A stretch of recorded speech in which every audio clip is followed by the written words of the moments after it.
Hello everyone, நான் Madan Gowri and hello my dear MG squad. முதல்ல இந்த ப்ளூ வேல் சேலஞ்ச் அப்படின்னு சொல்லிட்டு ஒரு கேம் இருந்துச்சு. இதுல குழந்தைங்க உயிரிழந்துட்டு இருந்தாங்க. அதுக்கப்புறம் மோமோ சேலஞ்ச் அப்படின்னு சொல்லிட்டு ஒரு கேம் வந்துச்சு. இதுலயுமே குழந்தைங்களை பயங்கரமா நிறைய பேர் மேனிபுலேட் பண்ணி பயமுடுத்துறாங்க அப்படின்னு சொல்லி கேள்விப்பட்டோம். இப்போ ரொம்ப வருஷமா இதெல்லாம் இல்லாம இருந்துச்சு. மறுபடியும் இந்தியால, அதுவும் எங்கேயோ இல்ல உலகத்துல, இந்தியால கொரியன் லவ் கேம் அப்படிங்கிற ஒரு விஷயம் வந்திருக்குன்னு பரவலா நிறைய ரிப்போர்ட்ஸ் பார்க்க முடியுது. இது இன்னைக்கு காலையில 2:30 AM அதிகாலை 2:30 மணிக்கு 3 பொண்ணுங்க, அவங்களோட வயசெல்லாம் வாசிக்கிறப்போ உண்மையிலே மனசு ரொம்ப கஷ்டமா இருக்குது. 12, 14, 16 ஒரே குடும்பத்துல ஒரே அப்பா அம்மாவுக்கு பிறந்த 3 குழந்தைங்க. ஓகேவா, 3 பேரும் அக்கா தங்கச்சி. 3 பேரும் காசியாபாத்ல, நம்ம டெல்லி கிட்ட. ஓகேவா, கதவை சாத்திட்டு அவங்க ரூம்ல பால்கனியில போய் நின்னுட்டு அங்கேருந்து குதிச்சிருக்காங்க. அவங்க ஒரு லெட்டரும் எழுதி வச்சிருக்காங்க. அந்த லெட்டர்ல இருக்கிற கண்டென்ட்டை நான் உங்ககிட்ட இன்னைக்கு பப்ளிக் டொமைன்ல அவைலபிளா இருக்கிறத நான் உங்ககிட்ட வாசிக்கிறேன். மேல எழுதியிருக்காங்க, ட்ரூ லைஃப் ஸ்டோரி, வாழ்க்கையோட உண்மையான கதை. Read everything I have written because all this is true.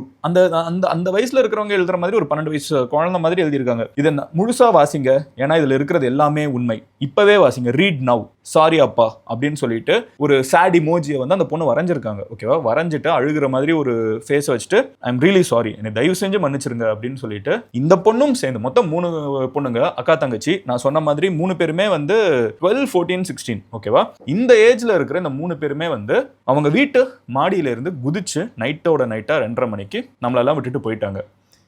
என்னடா நடந்துச்சு அப்படின்னு சொல்லிட்டு இப்போ நியூஸ் மீடியா ரிப்போர்ட்ஸ் எல்லாம் பாக்குறப்போ கொரியன் லவ் கேம் அப்படிங்கிற ஒரு விஷயம் தான் காரணம்னு பரவலா பேசப்பட்டு இருக்குது.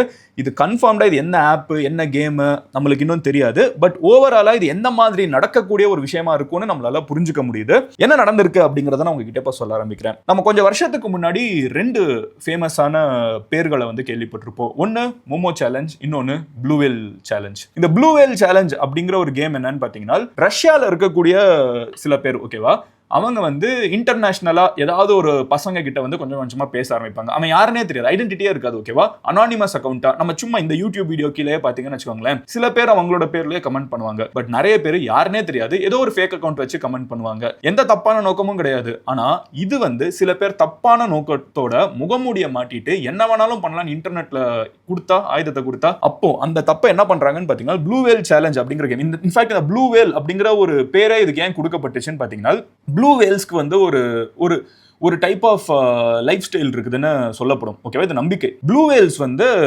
அதோட வாழ்க்கையில சில நேரம் எல்லாரும் அதோட மொத்த கூட்டத்தும் எல்லாத்தையும் விட்டுட்டு தனியா கரையொதுங்கி அது இறந்து போயிடும். ஸோ இந்த கேமுக்கு பேரு ப்ளூ வேல் சேலஞ்ச். இதுல எவனாவது ஒருத்தன், ஓகேவா, ஒரு அடல்ட்டோ இல்ல சம்மன் இந்த ரஷ்யா சைடு இருக்கிற யாரோ ஒருத்தனோ ஏதோ ஒன்று. ஆனா இது பரவுறது விகே அப்படிங்கிற ஒரு ரஷ்யன் பிளாட்ஃபார்ம்ல தான்.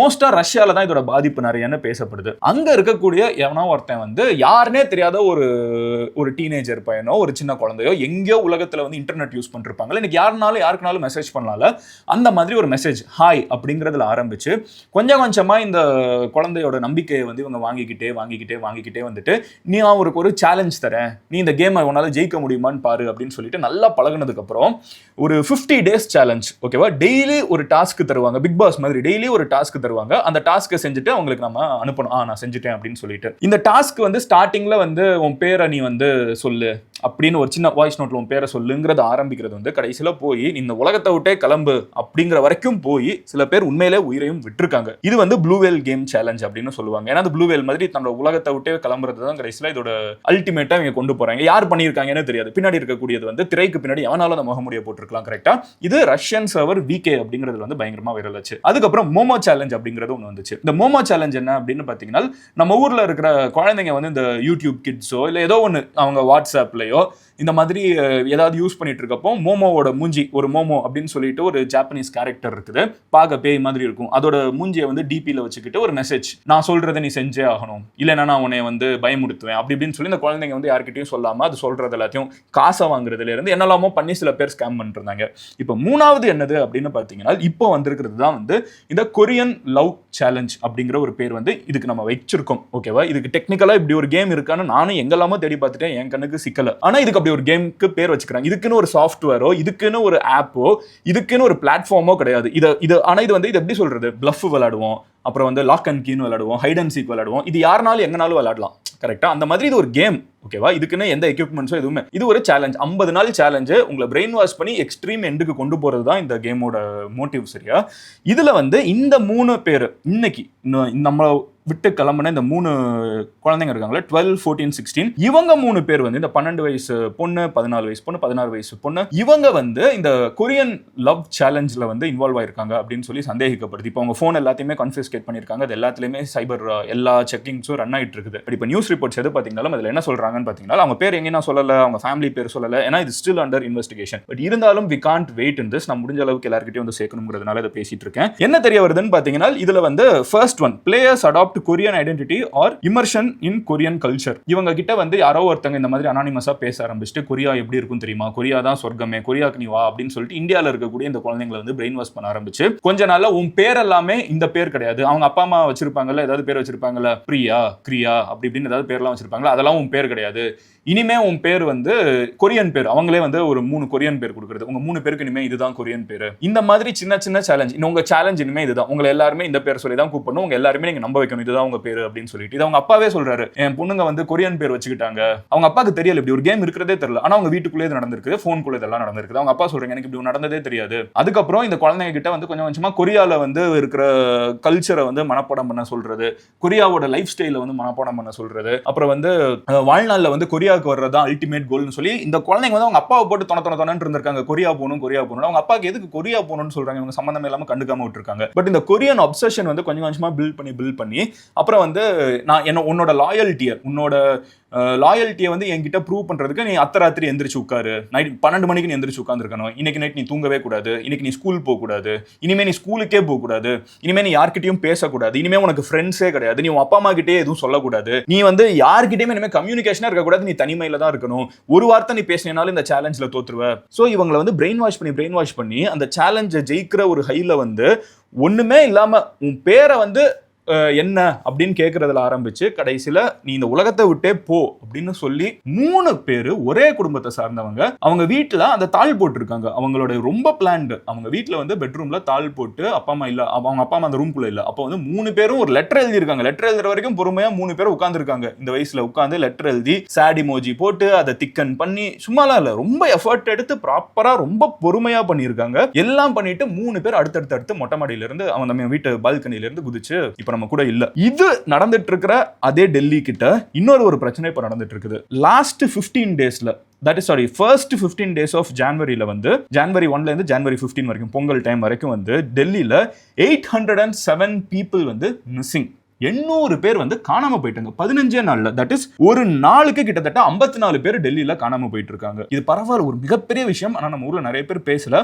ஒரு நாளுக்கு 54 பேர் வந்து ஃபர்ஸ்ட் 15 days of 2026 வந்து டெல்லியில மட்டும் காணாம போயிருக்காங்க. அதுல 500 people வந்து பெண்களும் குழந்தைங்களும். ஓகேவா? இல்ல பெண்கள் மட்டுமே, விமன் அண்ட் கேர்ள்ஸ். ஓகேவா? அவங்க மட்டுமே 509. அதுல வந்து 191 வந்து 18 வயசுக்கு கீழே இருக்கிறவங்க. இத்தனை பேர் வந்து டெல்லியில காணாம போயிருக்காங்க. டெல்லியில ஏன் இத்தனை பேர் காணாம போயிட்டு இருக்காங்க அப்படின்னு ஒரு குழப்பம் இருக்கிறப்ப இதுல 235 வந்து கண்டுபிடிச்சிட்டாங்க. ஓரளவுக்கு ட்ரேஸ் பண்ணி அங்க இங்க மாறி போயிட்டாங்க, வழி அந்த 235 பிடிச்சாச்சு. ஆனா இன்னமும் 572 500 பேர் வந்து 15 நாள்ல காணாம போறாங்க. 800 பேர் காணாம போறாங்க, ஒரு 200 பேரை பிடிச்சாச்சு. ஓகேவா? பட் 572 people இன்னமும் நம்ம கண்டுபிடிக்க முடியல. அன்ட்ரேசபிளா டெல்லியில வந்து காணாம போயிருக்காங்க. அதுல மெஜாரிட்டி பாத்தீங்கன்னா விமன். என்னாச்சு தெரியாது. இப்போ 3 பேரு மாடியில இருந்து குதிச்சு போயிட்டாங்க. கேட்டா அதுக்கு வந்து ஒரு கேம் காரணம் அப்படிங்கிறாங்க. இந்த கேம் என்ன கேம் இதெல்லாம் நம்மளுக்கு தெரியாது. அகைன் இது ஒரு ஆப் கிடையாது. பப்ஜி மாதிரியோ இல்ல வந்து ஒரு செஸ் மாதிரியோ, இந்த chess.comல ஆப் இருக்கும். அப்புறம் அந்த மாதிரியோ Free Fire, Call of Duty, அந்த மாதிரி FIFA, அந்த மாதிரி ஆப் ஒரு பர்டிகுலர் அப்ளிகேஷன் கிடையாது. இது ஒரு நான் சொன்ன மாதிரி lock and key, hide and seek மாதிரி யாருனாலும் விளையாடக்கூடியது. 2 பேர் வந்து இந்த ட்ரூத் ஆர் டேர் விளையாடுற மாதிரி கூட வச்சுக்கோங்களேன். யாருனாலும் விளையாடலாம். அந்த பிளாட்ஃபார்ம் எதனாலும் யூஸ் பண்ணிக்கலாம். ஸோ இப்போ இவங்க கிட்ட வாட்ஸ்அப்ல பேசினாங்களா, இன்ஸ்டாகிராம்ல பேசினாங்களா, எப்படி யாருனே தெரியாத ஒருத்தவங்க இவங்க கிட்ட கம்யூனிகேட் பண்ண முடிய ஆரம்பிச்சிச்சு. யார் இவங்க, பின்னாடி இவங்களோட மோட்டிவ் என்ன, சும்மா ஃபன்னுக்கு யாராவது கூட விளையாட்டுக்கு இப்படி யாரையாவது குழந்தைங்களை போட்டு ஏற்றி விட்டுட்டு இருக்காங்களா, யார் தான் இவங்க எல்லாம், என்னென்ன இந்த குழந்தைங்க கிட்ட இருந்து வாங்கியிருக்காங்க அப்படிங்கிற நிறைய கேள்விகள் வந்து இப்போ நம்மளுக்கு இருக்குது. அது எல்லாத்தையுமே இப்போ டெல்லி போலீஸ் வந்து ஃபுல்லா மும்முரமா தேடிட்டு இருக்காங்க. பட் இப்படி ஒரு விஷயம் நம்ம ஊரில் நடந்திருக்குது. பட் எனக்கு வந்து ஒரு சைடு வந்து 800 பேரை காணோங்கிறாங்க, இன்னொரு சைடு 3 பேர் ஒரு கேம் விளையாண்டு கேம்ல அந்த சேலஞ்சுக்காக மாடியில இருந்து குதிச்சிருக்காங்க. அதான் அவங்களோட ஃபைனல் சேலஞ்ச். ஓகேவா? 50வது நாள் சேலஞ்ச் வந்து மொட்டை மாடியில இருந்து குதிங்கிறது தான். எனக்கு இது என்னன்னே புரியல. அந்த அளவுக்கு எப்படி ஒருத்தங்க வந்து அப்சஸ்டா ஒருத்தங்களை வந்து பிரெயின் வாஷ் பண்ண முடியும் just on the internet, which is Crazy, கரெக்டா? ஸோ பட் இது எல்லாமே நடந்திருக்குது. அண்ட் ஹோப்ஃபுல்லி இதுவே கடைசியா இருக்கணும். மறுபடியும் இப்படி ஒன்று நடக்கக்கூடாது. நீங்க உங்ககிட்ட யாராவது வந்து கொரியன் கேம் விளையாடலாமா, நீ இந்த கேம் விளையாடலாமா, உன் பேரை மாத்திக்கோ அப்படி இப்படின்னு சொன்னா உடனே பிளாக்கை போட்டு கிளம்பிடுங்க. அப்படிலாம் யாரும் நம்ம கிட்ட வந்து பேசக்கூடாது. நம்ம பேரை மாத்துறதுக்கோ நம்மளை வந்து இந்த சேலஞ்ச் பண்றதுக்கோ யாருனே தெரியாத ஒருத்தவங்க நம்மள சேலஞ்ச்லாம் பண்ணக்கூடாது. கிளம்பி போய்கிட்டே இருன்னு சொல்லணும். ஸோ அதுல மட்டும் ஞாபகம் வச்சுக்கோங்க. பட் இப்படி ஒன்று நடந்திருக்குது டெல்லியில். I wanted to put it across to you. முடிஞ்ச அளவுக்கு இது யாருக்கு தேவைப்படுமோ அவங்க கிட்ட ஷேர் பண்ணுங்க. நாளைக்கு நான் உங்களோட ஒரு வீடியோவில் பார்க்குறேன். until then bye. Madan Gowri signing off here. நீங்க வந்து என்கிட்ட பேசணும் ஒரு என்னை வந்து இன்ஸ்டாகிராம், ட்விட்டர், லிங்க்டின் எங்கனாலும் ஃபாலோ பண்ணும் அப்படின்னு நினைச்சீங்கன்னா மதன் கௌரின்னு சொல்லிட்டு அங்கே சர்ச் பண்ணுங்க. வெரிஃபைட் ப்ரொஃபைல் நீங்கள் ஈஸியாக என்னை ஃபாலோ பண்ண முடியும். நாளைக்கு உங்களை இன்னொரு வீடியோவில் பார்க்குறேன். until then bye. Madan Gowri. Take care.